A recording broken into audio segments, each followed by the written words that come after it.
artinya menghinakan diri. Kenapa aku minta kepada Tuhan agar diampuni dosa? Karena hanya Tuhan yang bisa mengampuni dosa. Kenapa aku minta lawan Tuhan murah rezeki? Karena hanya Tuhan yang bisa meluaskan rezekiku.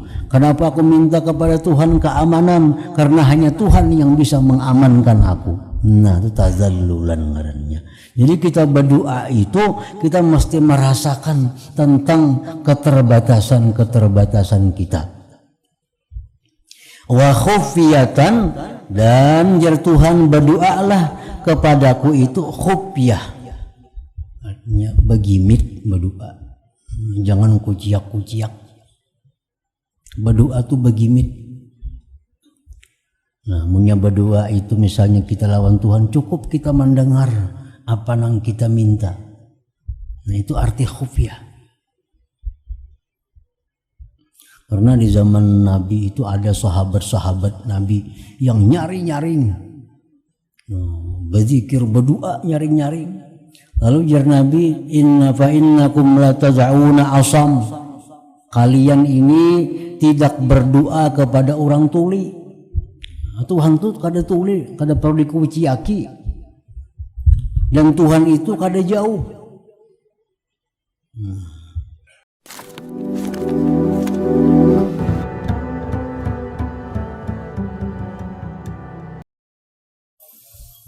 Bismillahirrahmanirrahim. Alhamdulillahi rabbil alamin. Wa bihi nasta'in ala umuri dunya waddin. Wassalatu wassalam ala asyrafil anbiya wal mursalin sayyidina wa maulana Muhammadin wa ala alihi wa sahbihi ajma'in. Qala al-musannif rahimahullah wa nafa'ana bi'ulumihi fadilatut tasbih wa tahmid wa baqiyatil azkar. Ini menjelaskan tentang keutamaan bertasbih, tahmid, dan setinggalnya zikir-zikir yang lain.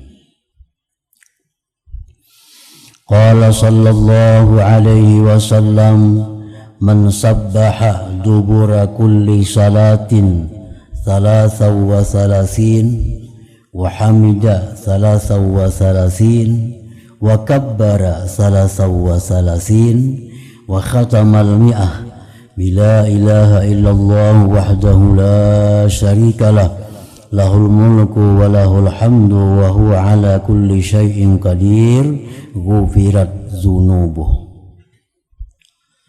Rasulullah sallallahu alaihi wasallam bersabda, barang siapa yang bertasbih, mengucapkan subhanallah, subhanallah, sesudah tiap-tiap sembahyang fardu sebanyak 33 kali, subhanallah, subhanallah, dan dia memuji Allah 33 dengan ucapan alhamdulillah, alhamdulillah, wa kabbara, dan bertakbir Allahu akbar 33, dan dia sudahi ke 100 dengan la ilaha illallah wahdahu la syarikalah lahul mulku lahul hamdu wa huwa ala kulli syai'in qadir, diampuni zunubuhu,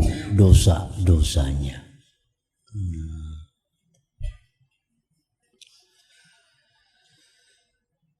Jadi para ulama mengatakan bahwa apabila ada dalam sebuah hadis itu perintah bilangan, maka berarti bilangan itu jangan ditambah, jangan dikurang. Nah, apabila ada perintah bacaan amalan disertai dengan bilangan tertentu, maka itu jangan ditambah, dikurang.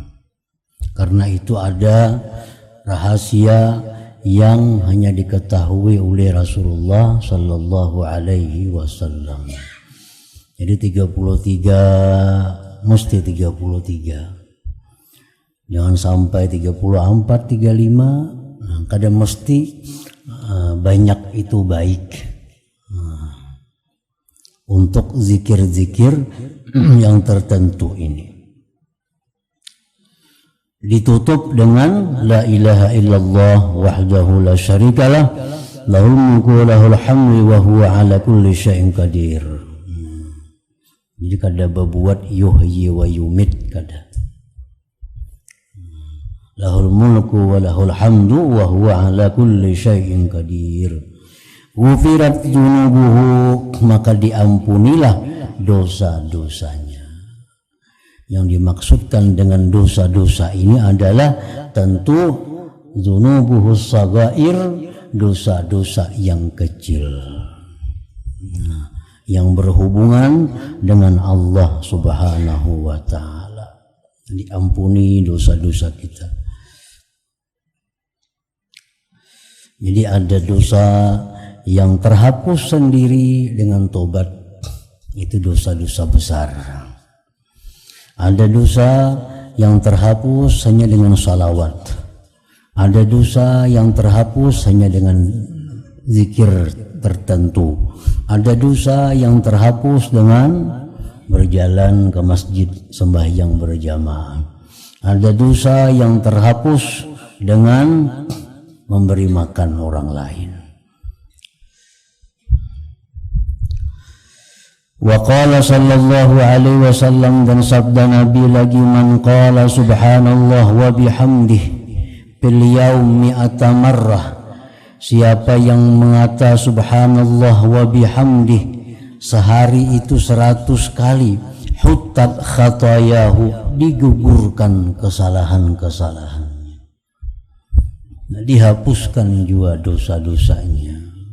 Subhanallah bihamdi, subhanallah bihamdi, subhanallah bihamdi 100 kali. Wa qala sallallahu alaihi wasallam, ahabbul kalam ilallah ta'ala arba'un, paling disukai perkataan kepada Allah ta'ala ada 4. Subhanallah walhamdulillah wala ilaha illallah wallahu akbar. Itu 4 kalimat. La yadurruka bi ayyihinna bada'ta, tidak mengapa engkau dengan apa juga di antara yang 4 itu engkau mulai.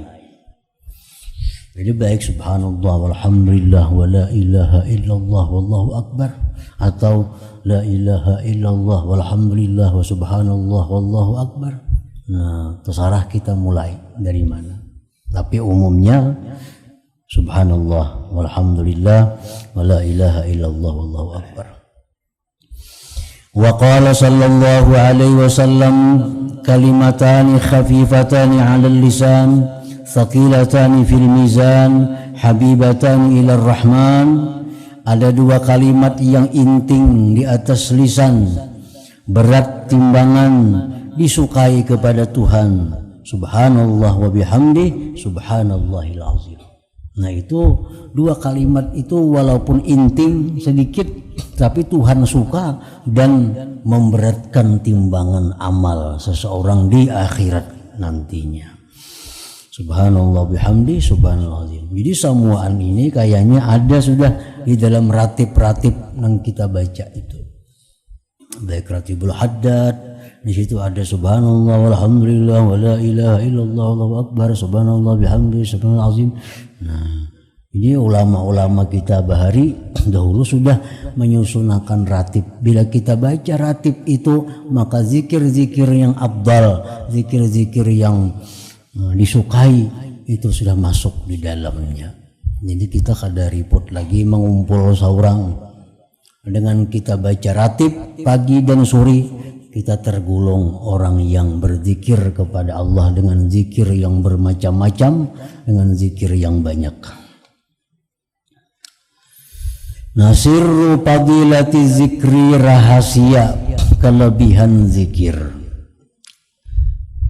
In qulta ma balu zikrillah subhanah ma khiffatihi 'alal lisan wa qillati ta'abi fihi sara afdala wa anfa' min jumlatil ibadat ma kasratil masyaqqati fiha.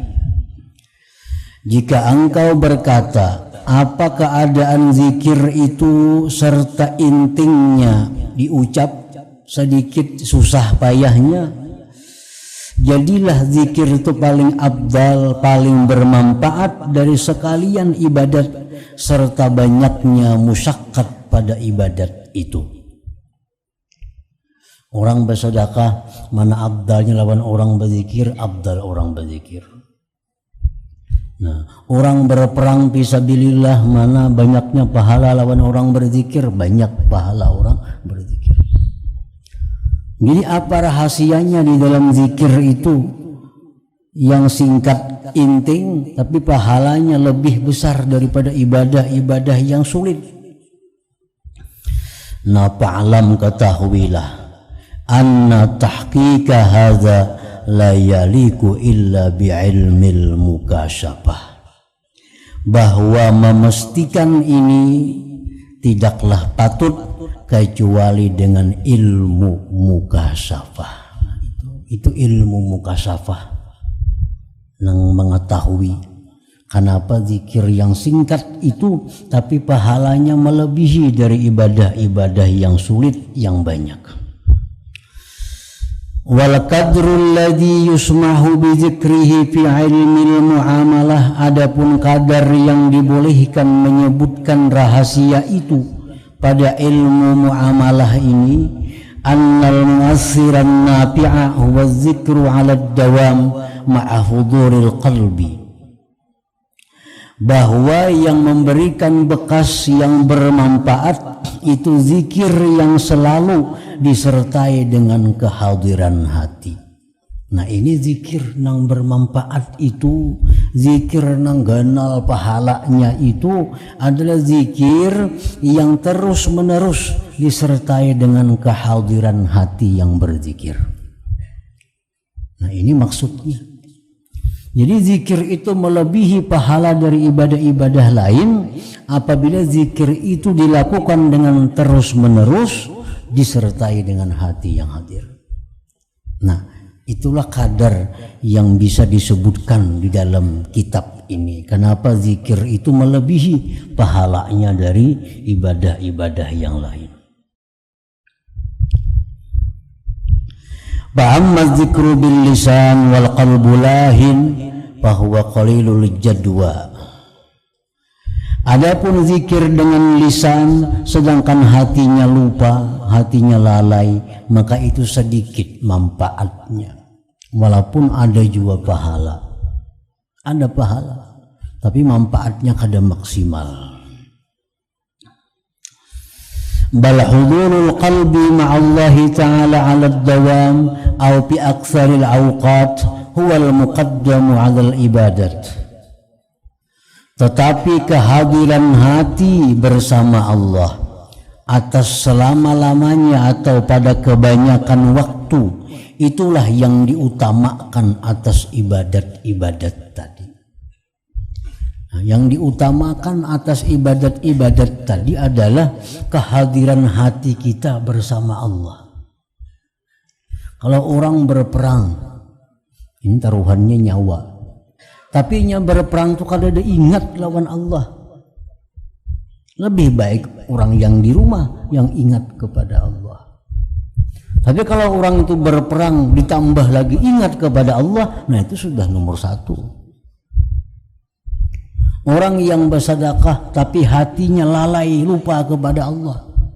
Di saat bersedekah itu hatinya tidak ingat kepada Allah. Lebih baik orang kada bersedekah tapi hatinya ingat kepada Allah. Tapi kalau orang bersedekah itu ditambah lagi ingat kepada Allah, nah itu lebih baik lagi. Jadi perbandingannya antara ibadah yang ingat dengan Allah dengan kada ibadah yang ingat kepada Allah. Nah, orang makan misalnya, kan makan ini kada ibadah nih. Makan, tapi yang makan tuh ingat lawan Allah. Hatinya hadir, makan itu bersama Allah. Nah, lebih baik orang makan yang ingat dengan Allah ini daripada orang yang sembahyang tapi hatinya kada ingat dengan Allah. Lebih baik orang makan. Orang makan, minum tapi hatinya selalu ingat kepada Allah. Lebih ganal itu pahalanya dari orang sembahyang tapi hatinya lalai kepada Allah Subhanahu wa ta'ala. Bal bihi tasyarrafa sairul ibadat, bahkan dengan zikir itulah, dengan kehadiran hati itulah menjadi mulia sekalian ibadat-ibadat itu. Ibadat itu menjadi mulia apabila disertai dengan kehadiran hati bersama Allah Subhanahu wa ta'ala. Orang baca Quran, baca benarnya, hatinya kemana-mana kah? Hatinya kada diingat. Hatinya kada ingat bahwa ini kalam Allah, bahwa ini adalah dia bisa baca Quran, ini taufik hidayah dari Allah. Jadi baca Quran tapi hatinya lalai. Lebih baik orang yang sambil menyapui rumah tapi selalu hatinya berzikir kepada Allah Subhanahu wa ta'ala. Karena yang dipandang itu adalah segala ibadah, yang dipandang itu adalah hadirnya hati bersama Allah Subhanahu wa ta'ala. Wa huwa ghayatu samaratil ibadatil amaliyah, itu kehadiran hati bersama Allah merupakan buah ibadah amaliyah. Jadi yang dituju dari ibadah amaliyah ini puasanya, zakatnya, sembahyangnya, ibadah amaliyah, haji, umrahnya, yang dituju itu adalah kehadiran hati bersama Allah Subhanahu wa ta'ala. Nah itu sebabnya zikir tadi lebih afdal daripada ibadah-ibadah yang lain. Walaupun ibadah lain itu lebih sulit, lebih payah pekerjaannya. Wali zikri awalun wa akhirun, bagi zikir itu ada awal ada akhir. Fa awaluhu, awalnya zikir yujibul unsa wal hub. Awalnya zikir itu menuntut akan kejinakan hati dan kecintaan hati kepada Allah. Wa akhiruhu, akhirnya yujibul unsa wal hub, akhir zikir pun adalah menuntut akan kejinakan hati dan kecintaan hati kepada Allah Subhanahu wa ta'ala. Wa yasduru anhu, dan timbullah itu kejinakan dan kecintaan tadi daripada zikir.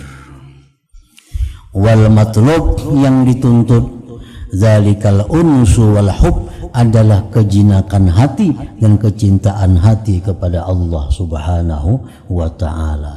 Jadi itu yang dituntut dari segala ibadah, yang dituntut adalah zikir, kehadiran hati bersama Allah. Nah, kehadiran hati bersama Allah itu akan membuahkan kejinakan dan kecintaan kepada Allah Subhanahu wa ta'ala. Nah, jadi itulah rahasianya kenapa zikir itu lebih unggul dari ibadah-ibadah badaniyah, dari ibadah-ibadah amaliyah lainnya.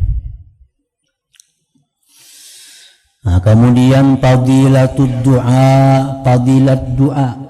Doa ini bagian dari zikir juga.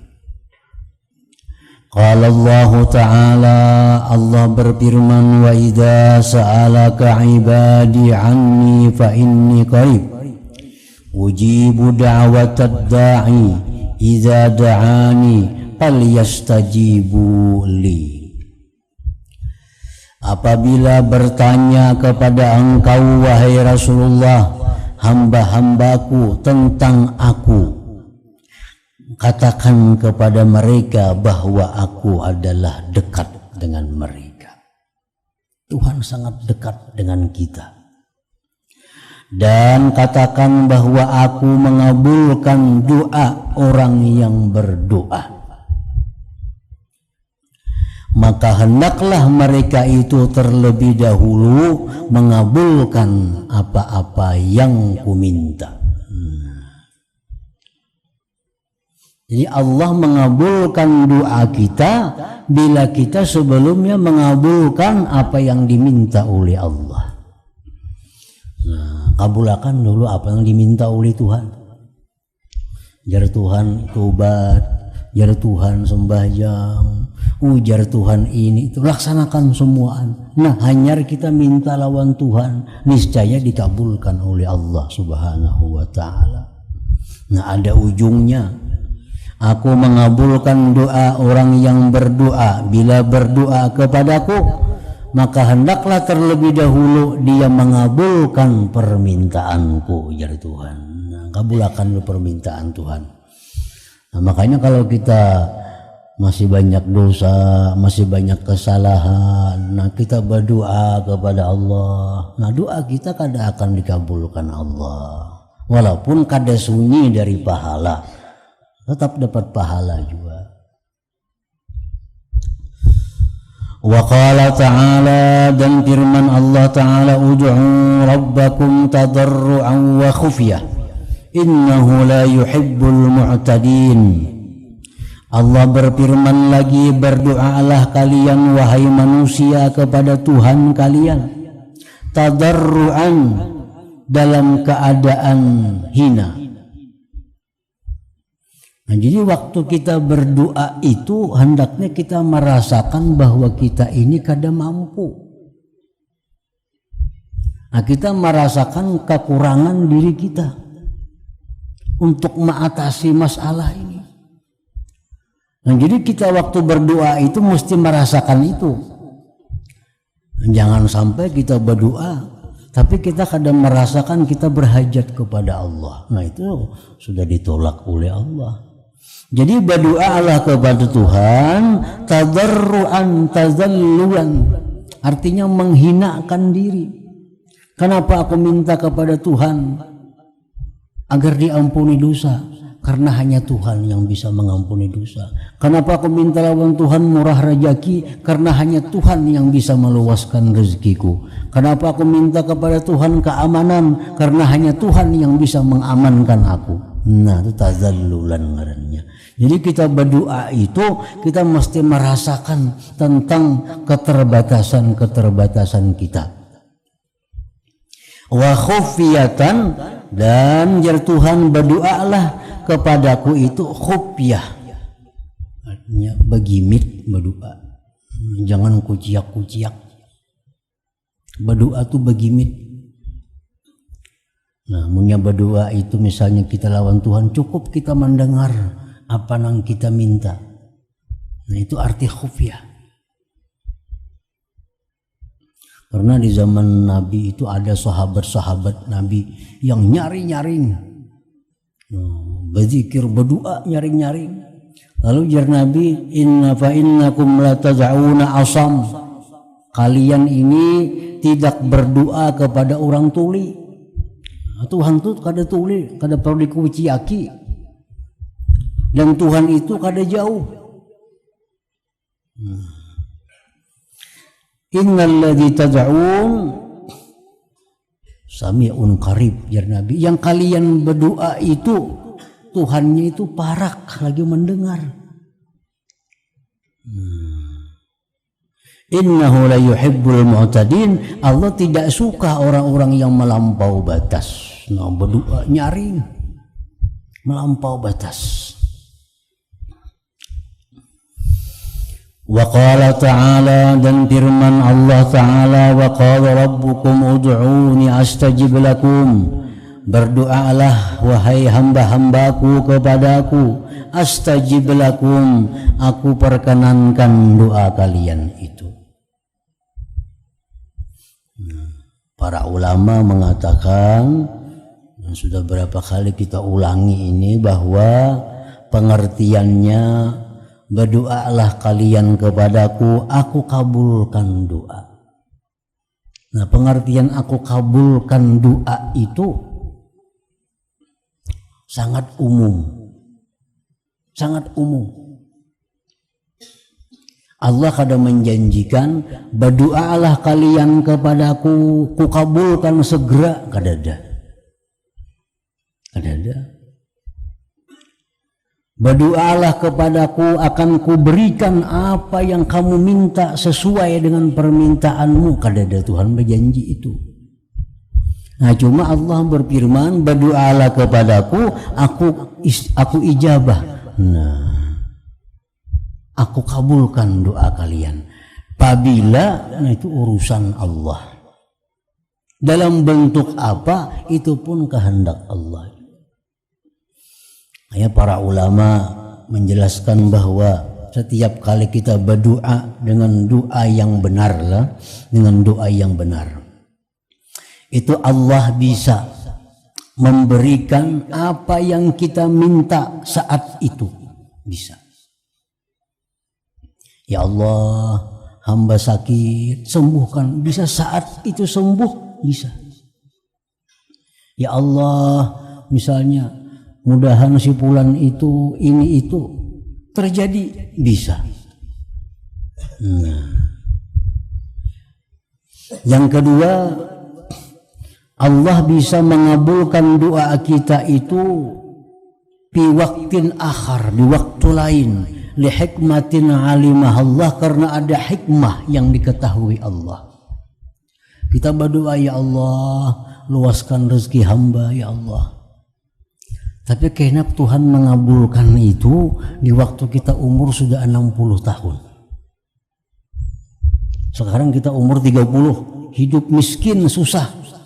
Tiap hari berdoa lawan Tuhan, ya Allah, hamba miskin, hamba susah, luaskan rezeki hamba. Itu bisa dikabulkan Tuhan kayaknya 30 tahun kemudian. Karena ada rahasia yang hanya diketahui oleh Allah Subhanahu wa ta'ala. Itu Nabi Musa berdoa kepada Allah untuk mengalahkan Fir'aun itu 40 tahun hanya dikabulkan oleh Allah. 40 tahun hanya kabul doa Nabi Musa.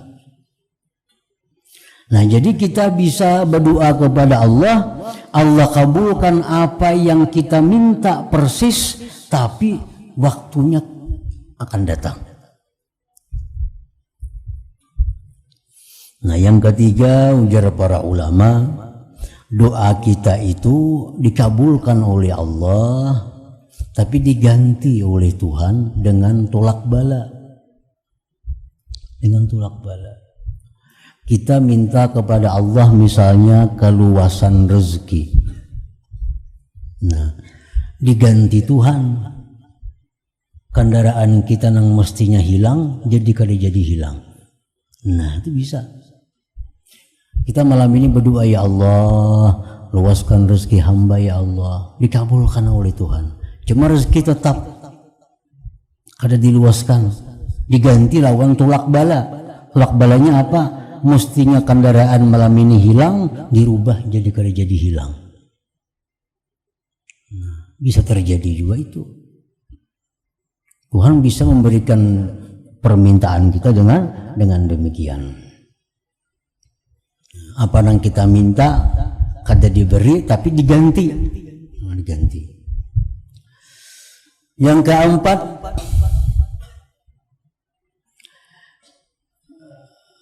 kita bisa diberi Allah dengan yang lebih baik daripada yang kita minta. Bisa yang lebih baik. Kita minta kepada Allah diluaskan rezeki, minta kepada Allah diluaskan rezeki, diganti Allah lawan yang lebih baik, diluaskan ilmu misalnya, rezeki tetap. Nah, bisa juga itu. Karena baik ilmu daripada harta. Nah, kita minta kepada Tuhan agar diluaskan rezeki. Nah, diberi duit yang banyak, rezeki yang mudah. Tuhan ganti lawan yang lebih baik daripada itu. Duit tetap diberi Tuhan kayak biasa, tapi ilmu melimpah ruah datang kepadanya. Nah, bisa juga itu. Nah, yang kelima, berdoa kita macam-macam doa kepada Tuhan. Disimpan Tuhan aja pahalanya. Disimpan Tuhan pahalanya. Kayaknya di akhirat hanya diserahkan. Nah, ya Tuhan, pahala ikam nang kada sing kabulan doa tu ya ini pahalanya. Berdoa ini, berdoa itu kada mau kabul.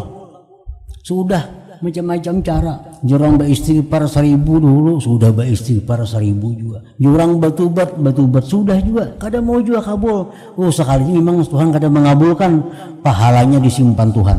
Karena di akhirat diserahkan. Bisa juga itu. Nah, yang keenam, kita minta macam-macam lawan Tuhan, kada diberi Tuhan. tapi kita diberikan kepada anak cucu kita. Nah, anak cucu kita. Kita minta ini kadada dapat, kita minta itu kadada hasil. Oh, sekalinya Tuhan simpan kena sagan zuriat anak cucu kita. Nah, bisa juga terjadi. Jadi memang firman Tuhan, berdoalah kalian kepadaku, aku kabulkan doa. Ya, macam-macam cara Tuhan mengabulkannya itu. Walhasil berdoa itu kadada ruginya. Nah, berdoa itu kadada ruginya. Paling inting pahala kita dapat. Paling inting pahala. Nah, bisa lagi pahala dan macam-macam yang kita minta itu berhasil. Bisa juga. Wa qala ta'ala qul Allah awida'ur rahman ayyama tad'u balahul asma'ul husna.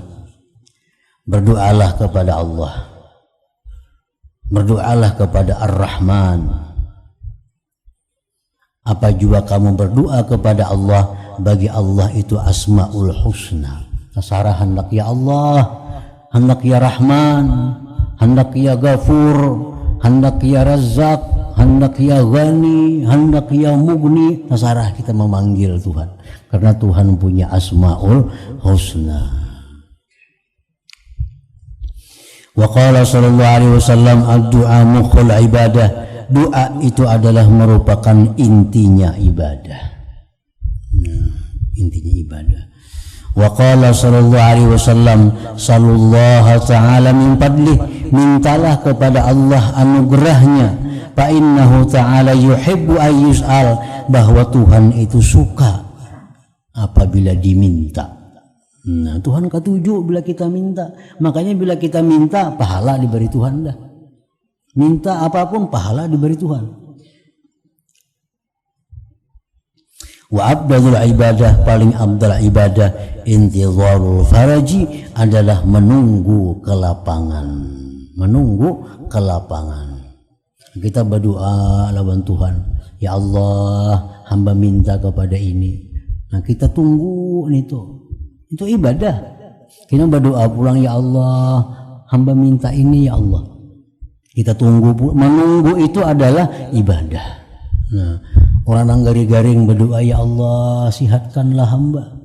Nah, menunggu sihat itu baginya adalah ibadah. Nah, intizarul faraj, ibadah. Nah, kemudian ada berdoa, adab-adab atau tata cara berdoa supaya doa itu dikabulkan oleh Allah. Wahiyya asyratun, yaitu ada 10 perkara.